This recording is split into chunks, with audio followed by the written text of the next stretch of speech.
56 लाख शेतकऱ्यांना 36,000 कोटी रुपयाची कर्जमाफी आपण करतो। यामध्ये ज्या लोकांनी यापूर्वी कर्ज घेतलेलं आहे, जे थकीत आहेत, असे सगळे लोक आपण कव्हर केलेले आहेत। केवळ 2020 ला ज्यांना कर्जमाफी मिळाली आणि जे पुन्हा थकीत आहेत असं दाखवत आहेत किंवा झालेले आहेत, यांच्या संदर्भात काही रेस्ट्रिक्शन आपण टाकले आहेत। तो नंबरही मोठा नाही आहे। मला असं वाटतं की 9-10 लाख अशा प्रकारचे शेतकरी आहेत, त्यांनाही कर्जमाफी मिळणारच आहे।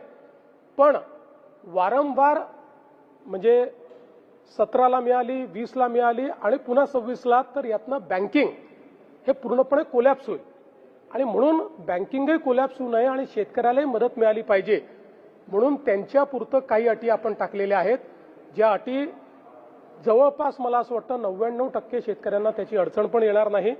बाकी सगळ्या शेतकऱ्यांना आपण पूर्णपणे कर्जमाफी देतो।